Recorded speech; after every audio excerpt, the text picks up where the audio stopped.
दी है। कच्चे तेल, गैस और खाद्य तेल के आयात महंगे हुए हैं। सब्जियों के दाम में उछाल आया है। रसोई का बजट बिगड़ा है। आम आदमी की थाली में 5 से 6% तक महंगाई देखी जा रही है।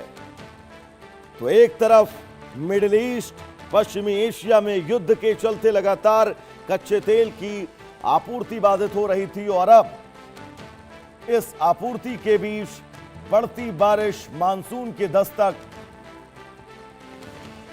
सब्जियों और आम घरेलू सामग्रियों की दामों को बढ़ाती हुई नजर आ रही है। तो एक तरफ तेल, पेट्रोल, डीजल, एलपीजी सब कुछ लगातार महंगा हो रहा था, तो वहीं बारिश की वजह से अब सब्जियां भी महंगी हो गई हैं। यानी कि आम आदमियों के लिए ये दोनों खबरें बहुत परेशान करने वाली हैं।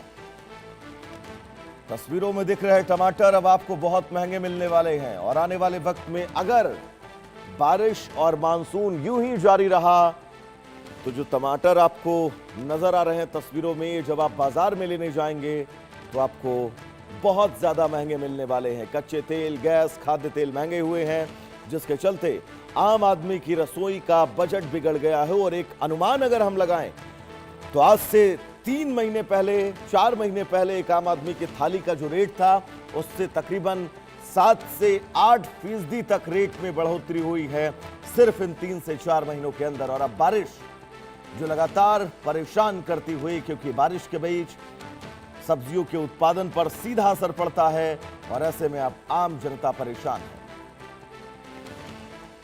तो आम आदमी की थाली 5 से 6% तक महंगी हुई है। ये बड़ी खबर उस बीच हम आपको बता रहे, ईरान अमेरिका तनाव और बारिश ने मुश्किलें बढ़ा दी हैं। आकाश जिंदल जी हमारे साथ जुड़े हुए हैं, अर्थशास्त्री हैं। सर, बहुत स्वागत है आपका इंडिया न्यूज पर। जिंदल साहब, मेरी आवाज आप तक पहुंच रही है? जो वॉर है इस समय जाहिर सी बात है उसका इकोनॉमी पे, इन्फ्लेशन पे, भोजन की थाली पे जो आप चला रहे हैं बहुत बहुत असर पड़ता है, क्लियरली असर पड़ता है। कारण क्या है हम सब जानते हैं। 86% क्रूड ऑयल हम इंपोर्ट करते हैं, गैस का हम बड़ा हिस्सा इंपोर्ट करते हैं। ऑलरेडी ब्रेंट क्रूड $71 पर बैरल था, जो $76 पर बैरल से ऊपर पहुंच गया है। और अगर ये तनाव बढ़ता है, जिस तरह की डोनाल्ड ट्रंप साहब की स्टेटमेंट्स आ रही हैं, हालांकि उनकी स्टेटमेंट्स में फ्लक्चुएशन हमने पहले भी बहुत देखी है, अगर ये तनाव बढ़ता है तो हमने पीछे देखा है 30 अप्रैल 2026 को ब्रेंट क्रूड $126 पर बैरल तक पहुंच गया था। $60 से जो ब्रेंट क्रूड शुरू हुआ था जनवरी के लो से $126.1 पर बैरल पहुंच गया था, यानी डबल से ज्यादा पहुंच गया था।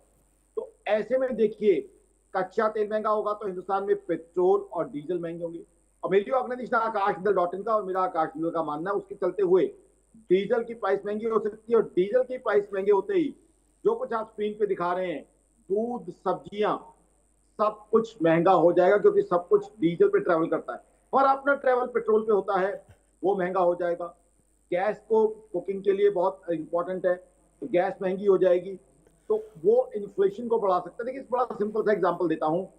नवंबर 2025 में इन्फ्लेशन इंडिया में सीपीआई मात्र 0.71% थी। अब देखिए, आरबीआई के कंफर्ट लेवल 4% प्लस माइनस 2% से भी बहुत ज्यादा कम, लेकिन यही इन्फ्लेशन आप देखिए बढ़ के जब ये वॉर बड़ी हुई थी 3.93% हो गई थी और डब्ल्यूपीआई तो 9% के ऊपर पहुंच गई थी। तो अब महंगाई का खतरा है हमें, और महंगाई बढ़ती है तो साथ ही साथ स्लो डाउन आता है, जीडीपी ग्रोथ कम होता है। जीडीपी ग्रोथ कम होता है because inflation is something which directly leads to GDP growth. GDP growth कम होता है तो लोगों की नौकरियों पर असर होता है। अब देखिए, सबसे दुखद स्थिति तो वही होगी ना, एक तरफ घर की कमाई कम हुई है क्योंकि कारोबार कम हो रहा है।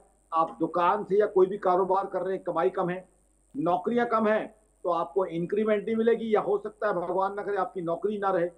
और उधर खर्चे बड़े हुए हों, यानी कमाई कम, खर्चा ज्यादा। उससे ज्यादा दुखद स्थिति किसी घर में नहीं होती है फाइनेंशियल टर्म में देखा जाए।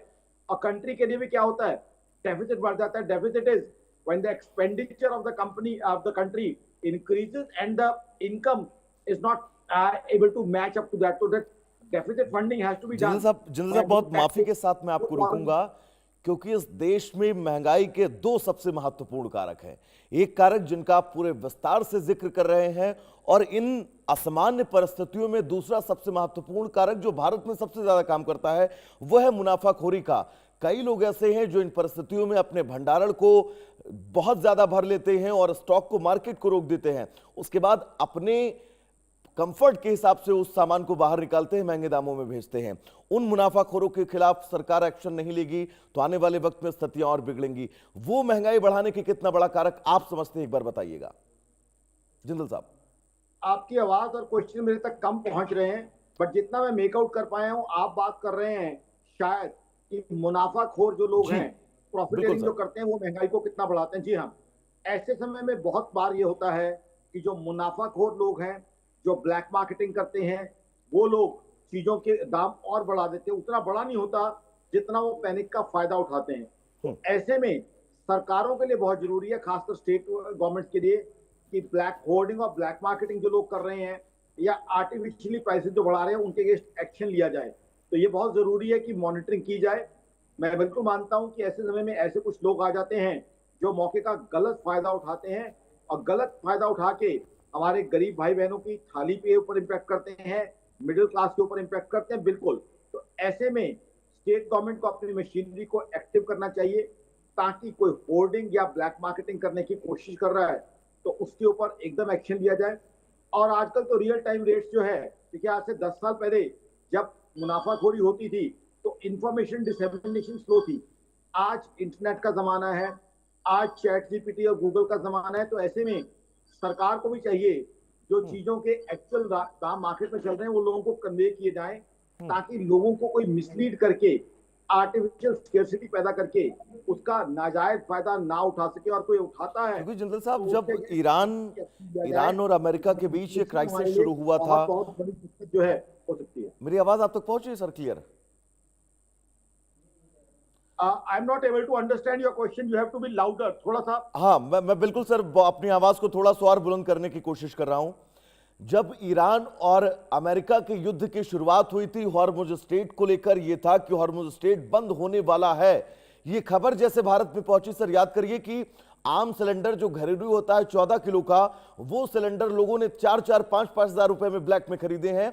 वो भी तब जब गैस की आपूर्ति इस देश में थी ही नहीं, पूरी तरह से गैस जो है वो सुचारू रूप से चल रही थी।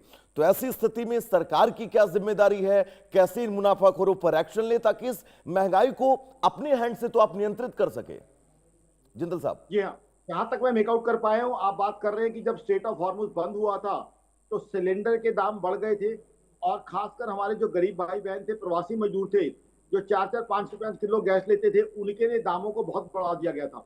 बिल्कुल इस चीज की मॉनिटरिंग होनी चाहिए।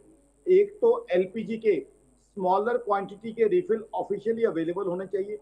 दूसरा, एलपीजी की सप्लाई को इस तरीके से किया जाए, जो एलपीजी के सप्लाई पॉइंट है, रिटेल सप्लाई पॉइंट्स है, वहां मॉनिटरिंग की जाए, ताकि कहीं भी दाम ना बढ़ जाए। क्योंकि आप बिल्कुल सही कह रहे हैं, हमारे लिए सबसे इंपॉर्टेंट है हमारे प्रवासी मजदूर भाई।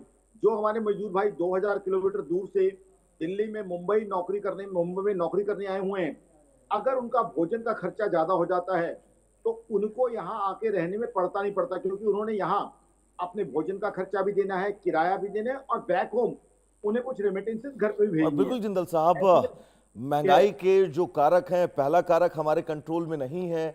लगातार जैसे तेल उत्पादन, तेल आपूर्ति को लेकर स्थितियां हैं, बारिश हो रही है, ये तय है, फसलों पर प्रभाव पड़ेगा। लेकिन दूसरे कारक पर हम कंट्रोल कर सकते हैं, उस पर